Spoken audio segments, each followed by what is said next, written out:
Hello friends, welcome to the civil path. तो चलते चलते हम आप पहुँचे हैं हम अपने 5वें लेक्चर की ओर, JPSC project manager mains lecture series के। तो आज का टॉपिक है हमारा the industrial disputes act 1947 and their subordinate rules. ये जो टॉपिक है ये सिर्फ प्रोजेक्ट मैनेजर के लिए ही नहीं बल्कि यूपीएससी ईपीएफओ के लिए भी बहुत ही बर्निंग टॉपिक है और बहुत ही हेल्पफुल रहेगा आप सभी के लिए। तो इसमें हम देखने जा रहे हैं definition, scope, subordinate rules, industrial dispute central rules 1957 जो कि एक सबऑर्डिनेट रूल है। ये सब हम आगे देखने जा रहे हैं, तो बने रहिए मेरे साथ द सिविल पाथ पर। दोस्तों, अगर मजदूर स्ट्राइक पर चले गए, मालिक ने लॉकआउट कर दिया, कौन सॉल्व करेगा ये झगड़े?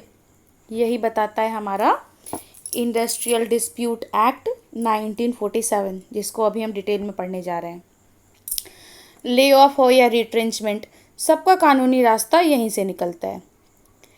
तो देखो, इंडस्ट्रियल रिलेशंस जो हमारा जो सिलेबस है हमारा जेपीएससी प्रोजेक्ट मैनेजर का, मेंस का, और या फिर अभी अपकमिंग यूपीएससी ईपीएफओ, सबके लिए ये एक इम्पॉर्टेंट पार्ट है। तो इंडस्ट्रियल रिलेशंस का जो बैकबोन है ना, बैकबोन, रीढ़ की हड्डी, उसको माना जाता है यही इंडस्ट्रियल डिस्प्यूट्स एक्ट 1947 को, backbone of the industrial relations. तो ये लॉ बनाया गया था ताकि वर्कर्स और एम्प्लॉयर्स के बीच के डिस्प्यूट्स का फेयर सॉल्यूशन मिल सके। Strike, lockout, lay off, retrenchment, ये सब सिर्फ हेडलाइंस नहीं बल्कि एग्ज़ाम्स के लिए भी हाईली एक्सपेक्टेड टॉपिक्स हैं। तो आज के इस वीडियो में हम करेंगे इस एक्ट का डिटेल्ड ब्रेकडाउन सिंपल लैंग्वेज में, क्रिस्प पॉइंट्स के साथ। तो बने रहिए मेरे साथ द सिविल पाथ पर, जहाँ प्रिपरेशन होती है स्मार्ट, फोकस्ड और एग्ज़ाम टारगेटेड। आज थोड़ा ज़्यादा लंबा इंट्रो दे दिया मैंने, तो अब ज़्यादा समय ना बर्बाद करते हुए हम आगे बढ़ते हैं। तो देखो, जो इंडस्ट्रियल डिस्प्यूट्स एक्ट है ये कब एग्जिस्टेंस में आया? It came into existence on 1 अप्रैल 1947। तो ईयर आपको याद रहेगा कि इसके नाम से कि ये 1947 में आया। और डेट याद करने के लिए सबसे अच्छा 1 अप्रैल क्या है? अप्रैल फूल। अभी आपको मूर्ख बनाने के लिए नहीं आया था ये एक्ट, आपको स्मार्ट बनाने के लिए आया था। तो उस स्मार्ट से रिलेट कर लेना है अप्रैल फूल को। 1 अप्रैल 1947 को आया ये इंडस्ट्रियल डिस्प्यूट एक्ट। तो आगे देखते हैं क्या है कि it was enacted to make provisions for investigation and settlement of industrial disputes and for providing certain safeguards to the workers. जैसा कि इसका नाम कहता है कि इसको बनाया गया था ताकि इन्वेस्टिगेशन और सेटलमेंट किया जा सके इंडस्ट्रियल डिस्प्यूट्स को। डिस्प्यूट मतलब झगड़े, इंडस्ट्रीज़ में जो झगड़े चल रहे हैं, जो डिस्प्यूट्स में वही झगड़े और नहीं पट रहा आपस में, या कोई भी इशू अराइज हो रहा है तो उसको सॉल्व करने के लिए बनाया गया था ये एक्ट। फिर क्या है कि और थोड़ा सा providing certain safeguards to the workers, और वर्कर्स को कुछ सेफ्टी सेफ गार्ड्स प्रोवाइड करने के लिए भी बनाया गया था। फिर कहता है to ensure social justice to both employees and employers and advance progress of industry by bringing about harmony and cordial relationship between the parties. फिर अगला पॉइंट भी उसी से जुड़ा हुआ है कि सोशल जस्टिस, सामाजिक न्याय प्रदान करना है किस इस एक्ट का उद्देश्य, और किसको देना है ये सोशल जस्टिस? दोनों, एम्प्लॉई और एम्प्लॉयर दोनों, यानी कि जो काम कर रहे हैं वो और जो उनको नियुक्त कर रहे हैं वो दोनों को सोशल जस्टिस मिले, सामाजिक न्याय मिले, ताकि इंडस्ट्री में कोई भी भेदभाव ना हो, हार्मनी मेंटेन रहे, कॉर्डियल रिलेशनशिप, मित्रता और अभेदभावपूर्ण माहौल रहे। फिर अगला पॉइंट कहता है to settle disputes arising between the capital and labour by peaceful methods and through the machinery of conciliation, arbitration and if necessary by approaching the tribunals constituted under the act। फिर अगला कदम इसमें ये उठाया जा रहा है कि जब अगर बहुत भेद बढ़ जाए झगड़ा, तो उसको सेटल करने के लिए यहाँ पे क्या हो सकता है, मतलब कैपिटल और लेबर के बीच में अगर झगड़ा बढ़ जाए तो पीसफुल मेथड अपनाए जाएंगे, और उससे भी अगर नहीं हो सका तो फिर कंसिलिएशन की मशीनरी अपनाई जाएगी, और कोर्ट में भी जा सकते हैं, arbitration and if necessary bye approaching the tribunals, और इस एक्ट के अंदर जो ट्राइब्यूनल्स कंस्टिट्यूट किए गए हैं उसको भी अप्रोच किया जा सकता है। तो ये जो एक पॉइंट है कंसिलिएशन, इसको हम यहीं जान ले, आगे बहुत बार इसका जिक्र आने वाला है। तो क्या है ये कंसिलिएशन, ये हम देखते हैं। तो कंसिलिएशन जो है ना, वो एक प्रोसेस है डिस्प्यूट रिजोल्यूशन का, झगड़े सुलझाने का, ये जो कंसिलिएशन पॉइंट है। तो इसको कह सकते हैं कि एक डिस्प्यूट रिजोल्यूशन प्रोसेस है जिसमें एक न्यूट्रल थर्ड पार्टी, जिसको कंसिलिएशन ऑफिसर भी बोलते हैं, वो एम्प्लॉयर और वर्कर के बीच के जो भी झगड़े हैं, इंडस्ट्रियल डिस्प्यूट है, उसको सुलझाने की कोशिश करता है। मतलब एम्प्लॉयर और एम्प्लॉय के बीच में जो झगड़े होते हैं उसको जो थर्ड पार्टी सुलझाने की कोशिश करता है, जिसे कंसिलिएशन ऑफिसर भी बोलते हैं, तो उसी प्रोसेस को कंसिलिएशन बोलते हैं। तो इस झगड़े को सुलझाने की कोशिश करता है ताकि पीसफुल नेगोशिएशन के जरिए बिना किसी कोर्ट प्रोसीडिंग के झगड़े सुलझ जाएं। अब अगला पॉइंट क्या है?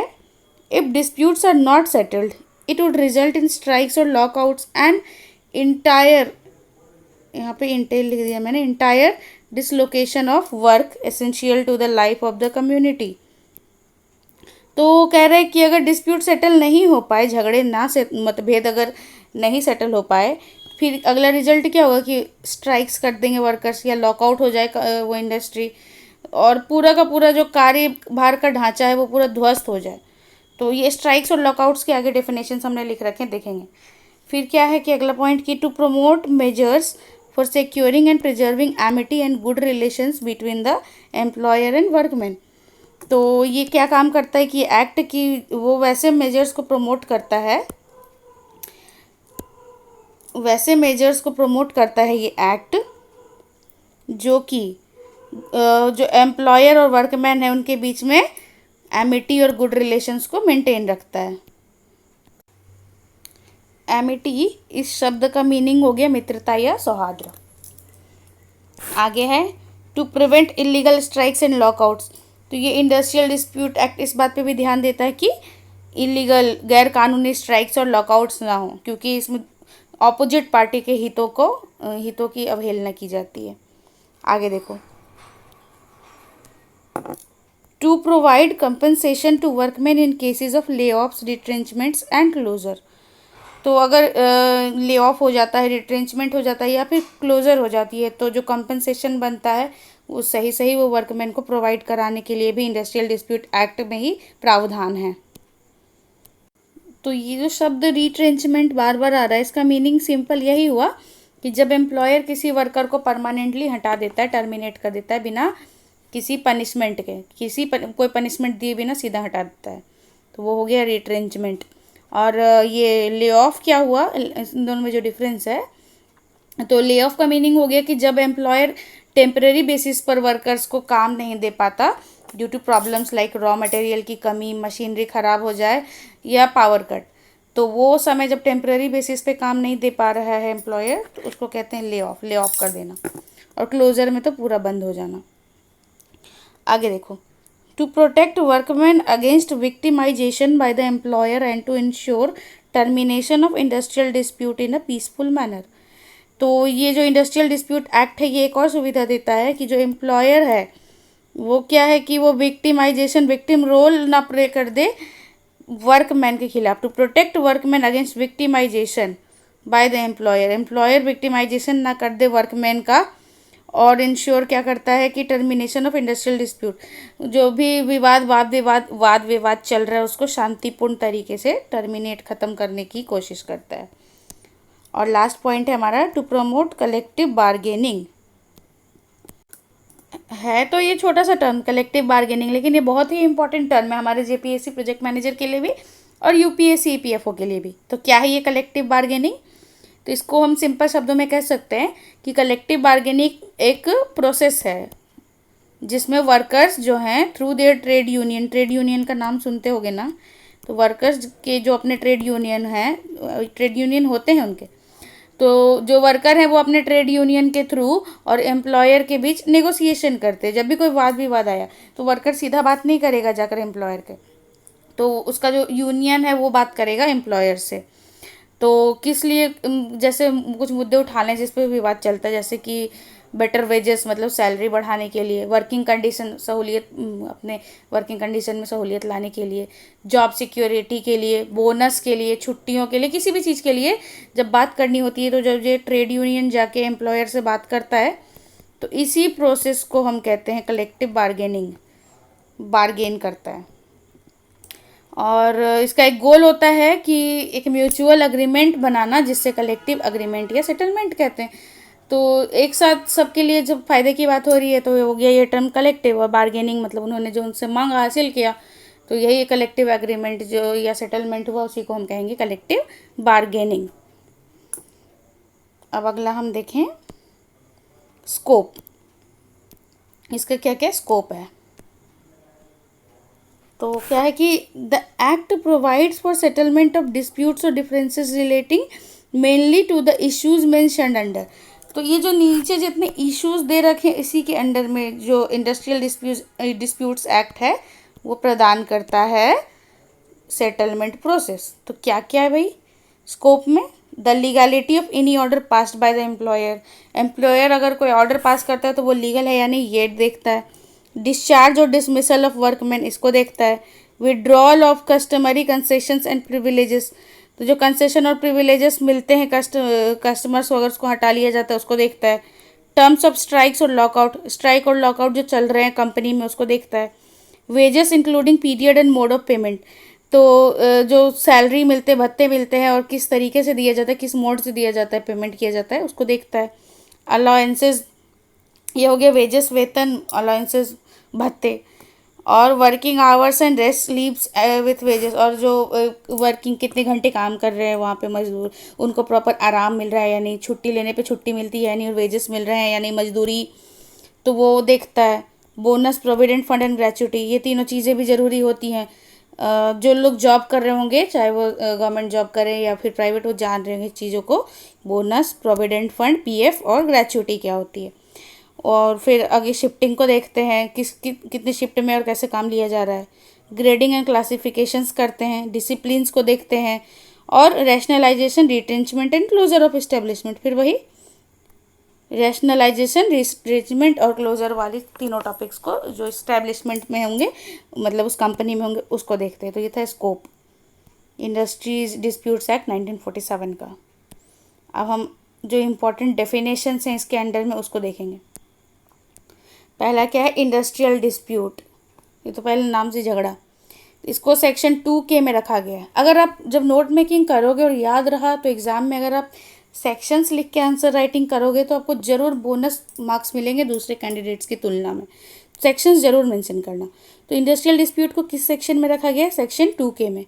तो इसके अकॉर्डिंग क्या है कि industrial dispute means any dispute और डिफरेंस बिटवीन, तो सेक्शन 2K के अकॉर्डिंग 2K के अकॉर्डिंग इंडस्ट्रियल डिस्प्यूट को माना गया है कि कोई भी ऐसा डिस्प्यूट जो किन के बीच में हो, एम्प्लॉयज़ एंड एम्प्लॉयर्स के बीच में हो या फिर एम्प्लॉयर्स और वर्कमैन के बीच में हो, या फिर वर्कमैन और दो वर्कमैन के बीच में आपस में ही विवाद हो, या फिर which is connected with the employment और नॉन एम्प्लॉयमेंट और with the conditions of labour और ऑफ एनी पर्सन। इसको अगर हम सिंपल लैंग्वेज में जानें कि इंडस्ट्रियल डिस्प्यूट है क्या, तो हम कहेंगे इंडस्ट्रियल डिस्प्यूट का मतलब है कोई भी कन्फ्लिक्ट, डिसएग्रीमेंट या मिसअंडरस्टैंडिंग जो एम्प्लॉयर और एम्प्लॉई या फिर वर्कर्स के बीच हो जाए।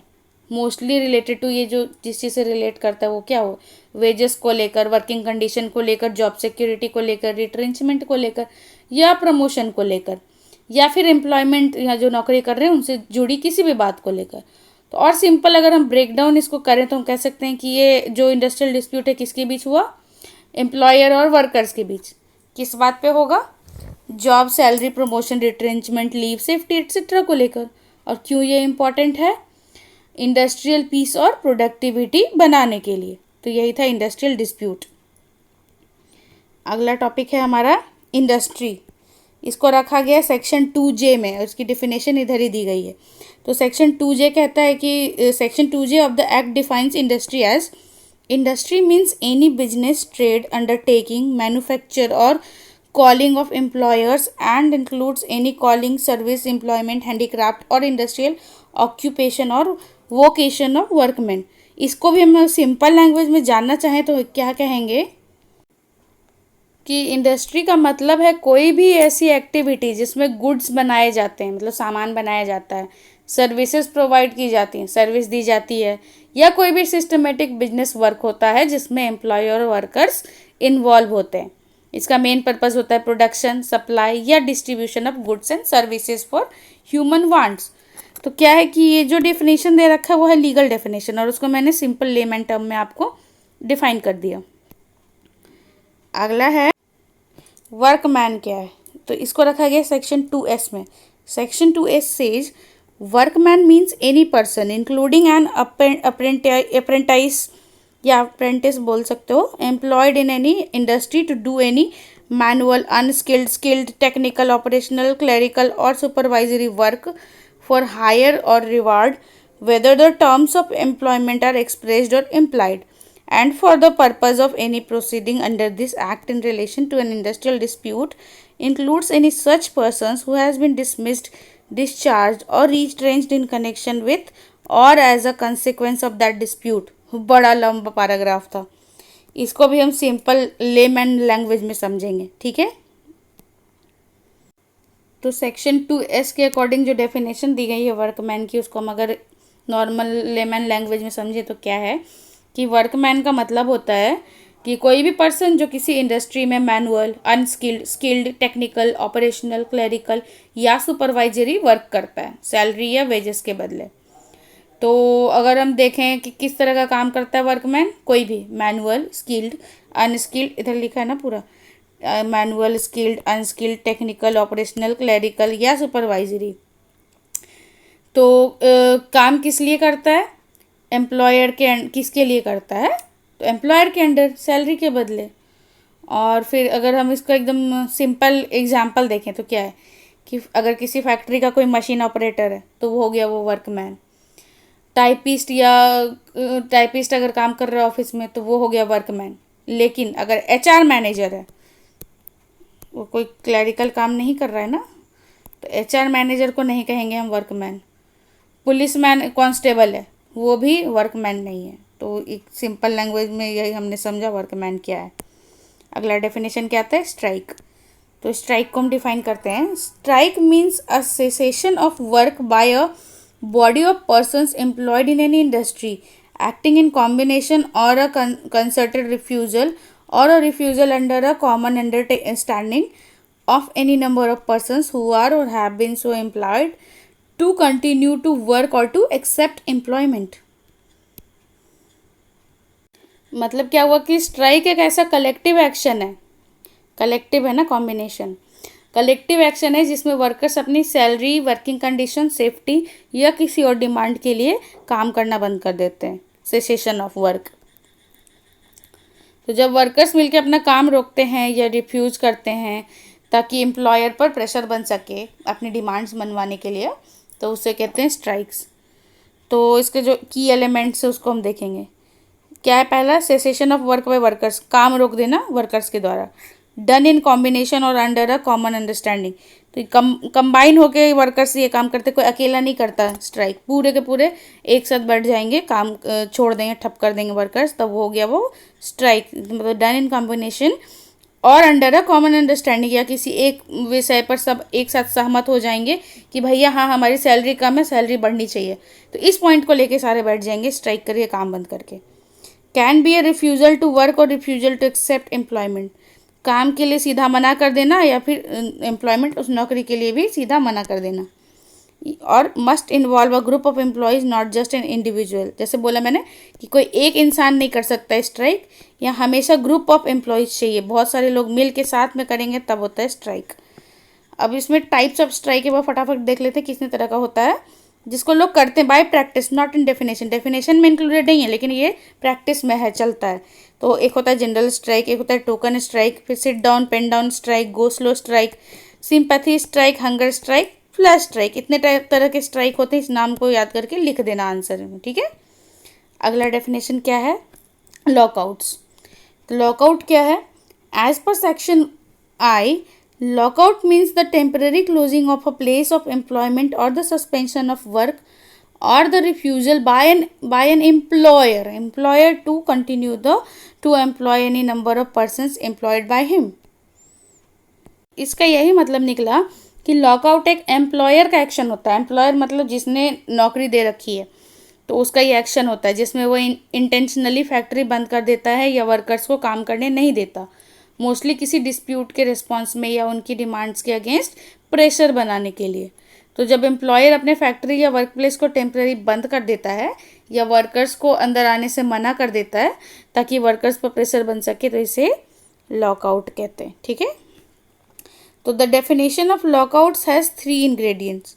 ये जो लॉकआउट का डेफिनेशन है ना, इसमें 3 इंग्रेडिएंट हैं। क्या क्या?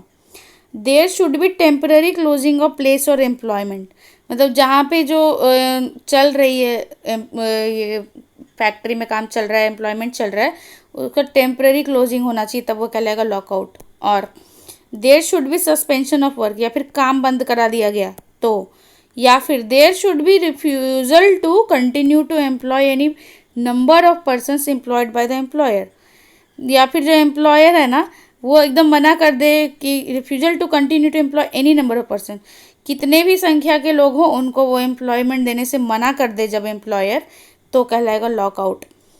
और क्या है कि अगला, ऐसे तो 3 इसके इंग्रेडिएंट है, पर एक चौथा पॉइंट है, वो क्या है कि lockout is an antithesis to strike. तो जो एंटीथेसिस है वो क्या है? वही है कि स्ट्राइक के ऑपोजिट विलोम है एकदम, antithesis.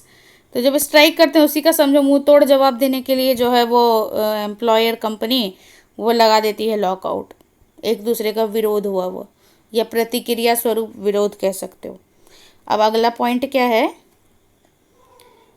Lay off. Lay off क्या है?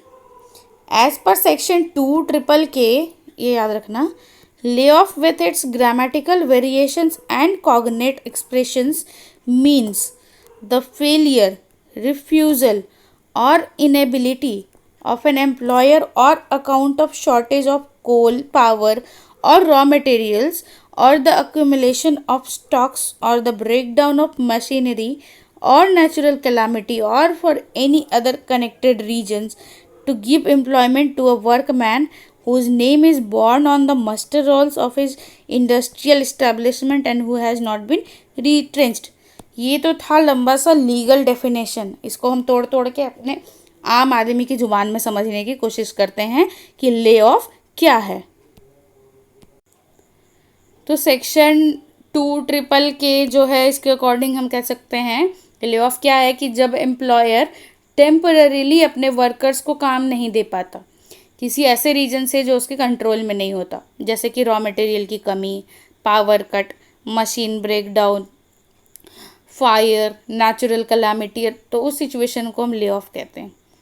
तो वही हुआ कि ले ऑफ का मतलब है कि एक टेम्पररी ब्रेक फ्रॉम वर्क, जिसमें एम्प्लॉयर वर्कर्स को जॉब से हटाता नहीं है लेकिन उन्हें काम भी नहीं दे पाता ड्यू टू अनअवॉइडेबल रीजंस। अब अगला फिर यहाँ पे एक छोटा सा डेफिनेशन आ रखा है रिट्रेंचमेंट का, पहले भी हमने देखा था, तो उसको सिर्फ मैं पढ़ देती हूँ। रिट्रेंचमेंट को पहले भी डिफाइन किया है, अब देख लेना। तो retrenchment means the termination by the employers of the service of a workman for any reason whatsoever otherwise than as a punishment inflicted by way of disciplinary action. वही हुआ कि, एक सेकेंड, हाँ क्लियर दिखना चाहिए, हाँ वही हुआ कि जो है एम्प्लॉयर जो है वो टर्मिनेट कर देता है वर्कमैन को किसी भी कारण से, मतलब या तो कोई पनिशमेंट के तौर पर नहीं, मतलब किसी भी कारण से, एक डिसिप्लिनरी एक्शन के तौर पर। पीछे मैंने डिफाइन किया हुआ है, ध्यान से उस समय देख लेना। अगला स्लाइड हमारा क्या कहता है, देखो यहाँ पे एक्सक्लूजन्स भी डाल रखा है जिसको रिट्रेंचमेंट में नहीं रखते। तो ये एक्सक्लूजन्स क्या हैं कि voluntary retirement of the workman, अगर वर्कमैन खुद अपनी इच्छा से वॉलंटरी रिटायरमेंट ले ले काम से, retirement on reaching the age of superannuation provided by the employment contract. तो अगर एम्प्लॉयमेंट कॉन्ट्रैक्ट में एक पर्टिकुलर एज मेंशन है कि इस एज को पहुंच जाने वाले जो एम्प्लॉय हैं वो रिटायर हो जाएंगे, तो वो रिट्रेंचमेंट नहीं कहलाएगा, वो रिटायर्ड हो गए। Termination as a result of non renewal of contract of employment on its expiry और termination under a stipulated contract clause. फिर वही हुआ कि क्लॉज में जो कॉन्ट्रैक्ट क्लॉज बनते हैं नौकरी के समय साइन होता है, उसमें लिखा रहता है कि उसको रिन्यू करना है, तो जो पर्टिकुलर समय पीरियड के बाद वो क्लॉज रिन्यू होता है, कॉन्ट्रैक्ट क्लॉज, तभी वो वहाँ पे काम कर पाएगा, एम्प्लॉय कंटिन्यू कर पाएगा। अगर वो रिन्यू नहीं कर पाता है उस कॉन्ट्रैक्ट को तो वो अपने आप टर्मिनेट हो जाएगा जॉब से। और अगला है termination due to continued ill health. अब कोई लंबे समय से बीमार चल रहा है, कार्य करने में अक्षम है, तो वो भी टर्मिनेट कर दिया जाता है जॉब से, मतलब कार्य करने में सक्षम नहीं है ये बोल के, तो वो चीज़ भी रिट्रेंचमेंट में नहीं आएगी। ठीक है। अब अगला डेफिनेशन क्या है, अप्रोप्रिएट गवर्नमेंट। तो अप्रोप्रिएट गवर्नमेंट क्या है? The term appropriate government under the industrial disputes act 1947 is defined in section 2A। Section 2A में डिफाइन किया गया है अप्रोप्रिएट गवर्नमेंट को। It refers to the authority responsible for handling industrial disputes depending on the nature and ownership of the industry. तो ये वो authority को कहा गया अप्रोप्रिएट गवर्नमेंट जो कि रिस्पॉन्सिबल होगी इंडस्ट्रियल डिस्प्यूट्स को हैंडल करने के लिए, और जो भी इंडस्ट्री का जो नेचर और ओनरशिप है उस पर डिपेंड करेगा अप्रोप्रिएट गवर्नमेंट का नेचर। ठीक है। आगे देखते हैं, if the industry is carried on by और under the authority of the central government और is a controlled industry like railways, banking, insurance, air transport, telecommunication or any central public sector undertaking like ONGC, LIC, etc., or a company in which the central government holds 51% or more shares, then the central government is considered as the appropriate government. यही हुआ कि अगर वैसी company या industry है जहाँ पे जो अथॉरिटी है वो केंद्र सरकार के हाथ में है, या जैसे कि रेलवे, उसका मालिक केंद्र सरकार हुआ, banking, insurance, air transport, telecommunication, ये या फिर कोई भी सेंट्रल पब्लिक सेक्टर अंडर के, मतलब ये जो ऊपर banking, railway, insurance, transport, air transport, telecommunication हुआ, ये तो डायरेक्ट सेंट्रल गवर्नमेंट के अंदर में ही आती है। या फिर कुछ PSUs होती है ना, पब्लिक सेक्टर अंडरटेकिंग सरकार की, जैसे कि ONGC हुआ, LIC हुआ, इन सब में जो होता है सेंट्रल गवर्नमेंट का शेयर होता है 51% या उससे अधिक। तो ये सब जितनी भी इंडस्ट्रीज़ हैं ये सब आ जाएंगी, इनका जो अप्रोप्रिएट गवर्नमेंट होगा वो केंद्र सरकार होगी, सेंट्रल गवर्नमेंट। ठीक है। फिर यहाँ पे एक अगला लाइन है कि in all other cases including disputes related to most private industries और those managed by state government departments, the state government concern is the appropriate government. तो जब सेंट्रल का पूरा हमने छांट लिया कि सेंट्रल गवर्नमेंट किसका अप्रोप्रिएट गवर्नमेंट होगी, तो उसके अलावा जो चीज़ें बचती हैं, in all other cases including disputes related to most private industry, बाकी सारे केसेस में इंक्लूडिंग मतलब कि प्राइवेट इंडस्ट्रीज़ के भी डिस्प्यूट को शामिल करते हुए, या फिर वो दोज मैनेज बाय या फिर जो स्टेट गवर्नमेंट डिपार्टमेंट के द्वारा मैनेज की जाती है इंडस्ट्रीज़, उन सब का जो अप्रोप्रिएट गवर्नमेंट होगा वो उस राज्य की सरकार होगी, स्टेट गवर्नमेंट, जिस राज्य का ये मुद्दा चल रहा होगा। This distinction helps determine which government has the authority to refer disputes for resolution and enforce the provisions of the act. तो यहाँ जब अप्रोप्रिएट गवर्नमेंट को दो पार्ट्स में डिवाइड कर दिया गया, एक सेंट्रल, स्लाइड चेंज हो गई, सॉरी, हाँ, तो जब यह दो पार्ट में डिवाइड कर दिया गया कि एक सेंट्रल गवर्नमेंट रहेगी अप्रोप्रिएट गवर्नमेंट और स्टेट गवर्नमेंट, तो इससे आसानी क्या हो गई कि this distinction helps determine which government, तो जब भी कोई मुद्दे उठेंगे, कोई भी विवाद उठेगा जिस किसी इंडस्ट्री में, तो उनको पता है कि उनका अप्रोप्रिएट गवर्नमेंट क्या है और उनको किसके पास जाना है इंडस्ट्रियल डिस्प्यूट्स के एक्ट को लगवाने के लिए। ठीक है। अब आ गया authorities under the industrial disputes act 1947। तो इंडस्ट्रियल डिस्प्यूट्स एक्ट 1947 के अंदर कौन कौन सी अथॉरिटीज़ है ये हम देखेंगे। इसके अंडर है courts of inquiry, work committee, conciliation proceedings, labour courts, arbitration, industrial and national tribunal, इनके प्रोसीड्यूर, पावर्स एंड ड्यूटीज सब इंडस्ट्रियल डिस्प्यूट्स एक्ट 1947 के अंदर कंसिडर किए जाएंगे। अब अगला स्लाइड क्या कहता है, machinery provided for settlement of industrial dispute act 1947। तो इंडस्ट्रियल डिस्प्यूट एक्ट 1947 को जो settlement machinery provided for settlement of industrial dispute act 1947 industrial dispute act को सेटलमेंट करने के लिए जो मशीनरी काम करती है वो कौन कौन सी है, वो है works committee, conciliation officer, board of conciliation, courts of inquiry, labour courts, industrial tribunal, national tribunal और वर्क्स कमेटी। इन सब का अलग अलग भी बहुत लंबा लंबा डेफिनेशन है, तो मुझे लग नहीं रहा कि वो उतना इंपॉर्टेंट है। अगर ऐसा लगा तो मैं अलग से डेफिनेशंस भी बना के डाल दूंगी, और आपको अगर मन करे तो इसको आप गूगल पे जाके किसी भी गवर्नमेंट वेबसाइट पे जाकर देख सकते हो। ठीक है। अगर आपको ज़रूरत पड़ी तो मुझे टेलीग्राम में मैसेज करना, मैं अलग से नोट्स डाल दूँगी इसका। ठीक है। जो मेरा टेलीग्राम आईडी है वो इसी यूट्यूब चैनल के डिस्क्रिप्शन में दे रखा है, वहाँ जाकर आप ज़रूर फॉलो कर लेना मेरे को, ताकि मैं आपको जो भी मेरे लेक्चर्स डाल रही हूँ उसके PDF वहाँ मैं डालती हूँ, तो आप ले सको और नोट्स बना सको, ठीक है। आगे हम देखते हैं सबऑर्डिनेट रूल्स। वो था ना हमारा टॉपिक, क्या है, JPSC प्रोजेक्ट मैनेजर का, कि द इंडस्ट्रियल डिस्प्यूट्स एक्ट 1947 और इसके अनुवर्ती नियम। अनुवर्ती नियम मतलब सबऑर्डिनेट रूल्स, इसके अंडर में जो भी नियम है अनुवर्ती नियम, वो ये भी हमें देखने हैं। तो पहले हम देखते हैं कि डेफिनेशन क्या है। Subordinate rules are the rules found by the executive central state government under the authority of a parent act. तो एक पेरेंट एक्ट, मतलब पेरेंट एक्ट हो गया हमारा इंडस्ट्रियल डिस्प्यूट्स एक्ट 1947। इसके अंदर में जो छोटे छोटे रूल्स बना रखे गए हैं, किसके द्वारा, केंद्रीय या राज्य सरकार के द्वारा, वो सारे रूल्स फॉल करते हैं सबऑर्डिनेट रूल्स में। तो इसको क्या कहते हैं, also called as rules under the act or delegated legislation. इसको, इन सबऑर्डिनेट रूल्स को हम कह सकते हैं कि रूल्स अंडर द एक्ट या डेलीगेटेड लेजिस्लेशन। आगे क्या है, पर्पज़ क्या है इसका, सबऑर्डिनेट रूल्स का, इसका पर्पज़ है to provide procedural clarity and detailed guidelines for implementing the act. तो इसका मेन पर्पज़ यह है कि जो एक्ट है उसको इम्प्लीमेंट करने के लिए जो नियम कायदे कानून है उसमें क्लैरिटी और डिटेल्ड गाइडलाइन प्रदान करें, ताकि कोई कन्फ्यूजन ना हो रूल्स को लेकर। आगे क्या है, to operationalise the law on ground level. फिर वो जो लॉ है इंडस्ट्रियल डिस्प्यूट एक्ट, उसको जो ग्राउंड लेवल पे ऑपरेशनलाइज मतलब चलते फिरते फॉर्म में लाने के लिए ज़रूरी हैं सबऑर्डिनेट रूल्स। अब फीचर्स क्या है सबऑर्डिनेट रूल्स के, made after the act is pass. इनको बनाया गया जब मेन इंडस्ट्रियल डिस्प्यूट्स एक्ट 1947 पास हो गया, उसके बाद बनाए गए ये सबऑर्डिनेट रूल्स। इसका अगला फीचर है, can be amended bye executive without going through parliament. बिना पार्लियामेंट में गए हुए ही इन रूल्स को अमेंड किया जा सकता है एग्जीक्यूटिव के द्वारा। एग्जीक्यूटिव मतलब जो उस रूल को एग्जीक्यूट करेगा वो। फिर आगे, carries legal force but subordinate to the main act. तो इन सबऑर्डिनेट रूल्स में भी कानूनी शक्तियां हैं, लीगल फोर्स हैं इनके पास, लेकिन फिर भी ये सबऑर्डिनेट, जैसा कि इनका नाम है, ये नीचे ही रहेंगे मेन एक्ट के। और अगला क्या है, in context of industrial disputes act 1947।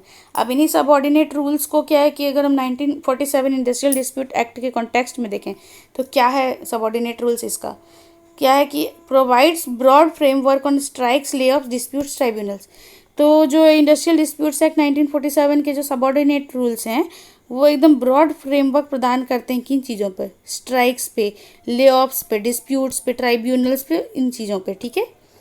इनके डेफिनेशंस हमने पीछे देखे हैं। और रूल्स क्या है, provide step by step procedures, forms, notices, registers, timeline. तो वही इंडस्ट्रियल डिस्प्यूट एक्ट 1947 को पूरी तरह से एग्जीक्यूट करने के लिए जो भी फॉर्म, नोटिस, रजिस्टर, टाइमलाइन लगेंगी, सब बताते हैं ये सबऑर्डिनेट रूल्स। अब अगला क्या है कि जो सबऑर्डिनेट रूल है हमारा इंडस्ट्रियल डिस्प्यूट एक्ट का, उसका नाम है इंडस्ट्रियल डिस्प्यूट सेंट्रल रूल्स 1957। ये सबऑर्डिनेट रूल है इंडस्ट्रियल डिस्प्यूट्स एक्ट 1947 का। ये 1957 में 10 साल बाद आया था। तो इसका क्या है, इसका बैकग्राउंड क्या है, पेरेंट एक्ट है इसका इंडस्ट्रियल डिस्प्यूट एक्ट 1947, अभी बोला मैंने। इस 1957 वाले रूल का पर्पज़ क्या है, to lay down procedure, forms and guidelines for implementation of the act by the central government. तो भाई जो ये जो एक्ट है सेंट्रल गवर्नमेंट की, इसको पूरी तरह से इन फॉर्म में लाने के लिए जो भी प्रोसीड्यूर है, फॉर्म्स हैं, गाइडलाइंस हैं, उनको बताता है।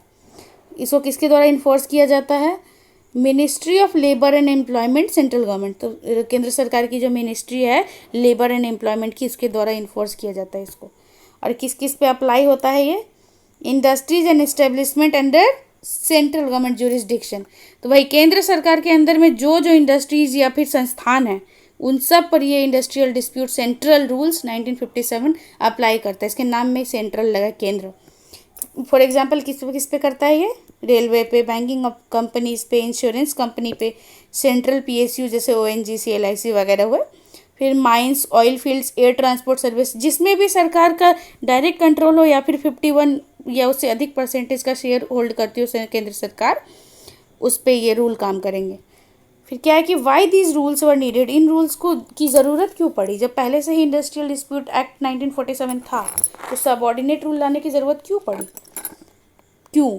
The act gives broad provisions for strike, lockout, retrenchment, tribunal. जो मैंने पीछे देखा कि ये जो एक्ट है 1957 वाला, ये बहुत ही ब्रॉड, फिर एकदम डिटेल प्रोविजंस बताता है स्ट्राइक, लॉकआउट, रिट्रेंचमेंट, ट्राइब्यूनल्स, इन चीज़ों के लिए। फिर क्या है, but actual procedure forms deadlines and filing mechanisms were missing, but इसमें भी ना कुछ एक्चुअल प्रोसीड्यूर्स जैसे कि डेडलाइंस, फिलिंग मैकेनिज्म, ये सब मिसिंग थे। These rules fill the gap by providing detailed processes, मतलब कि जो भी मिसिंग थे डेडलाइन, फिलिंग मैकेनिज्म, इन सब को फिल करने के लिए, इस गैप को फिल करने के लिए जो भी डिटेल्ड प्रोसेस है वो बताता है इंडस्ट्रियल डिस्प्यूट्स सेंट्रल रूल्स 1957। अब हम आ गए अपने एकदम आखिरी स्लाइड पे जो है कंक्लूजन। तो कंक्लूजन में हम बस ये देखते हैं, एक सिंपल सी मैंने लाइन लिखी है कि this was the industrial disputes act and their subordinate rules. तो ये क्या थे, हमारे इंडस्ट्रियल डिस्प्यूट एक्ट और उनका सबऑर्डिनेट रूल्स। तो क्या है कि this act ensures peace and harmony among all the industrial establishments and if any conflict arises, the provisions in the Industrial Disputes Act helps in solving the issues in a systematic manner in which all the parties are satisfied and every decision made is fair and just। पूरा यही सार निकलता है कि जो भी विवाद उत्पन्न होते हैं इंडस्ट्रीज़ में या किसी के साथ नाइंसाफ़ी हो रही है, कोई भी प्रॉब्लम अराइज हो रहा है, तो उसको सॉल्व करने के लिए, शांति और सद्भाव बनाए रखने के लिए, डिसिप्लिन को मेंटेन करने के लिए लाया गया था इंडस्ट्रियल डिस्प्यूट्स एक्ट 1947 और उसका जो सबऑर्डिनेट रूल है 1957 वाला। यही हमने पूरा देखा, यही हमारा कंक्लूजन था। Thank you so much for watching the civil part. Please like, share and subscribe to my channel. Follow my Telegram channel for the PDF of my lectures and other materials. तो ये जो है Telegram channel पे मुझे ज़रूर follow कर ले ताकि आपको सारे PDF मिल जाए, मैं शेयर करती हूँ। और ये है लिंक, यहाँ पे अगर क्लिकेबल तो नहीं, आप देख के अगर टाइप कर सको, नहीं तो मेरे चैनल के डिस्क्रिप्शन में डाल रखा है मैंने लिंक, वहाँ से जाकर आप क्लिक करके मेरे चैनल को फॉलो करो और मैं सारा मटेरियल्स वहीं देती हूँ। तो सिविल पाथ देखने के लिए बहुत बहुत थैंक यू, और मेरे साथ अभी तक बने रहने के लिए थैंक यू सो मच।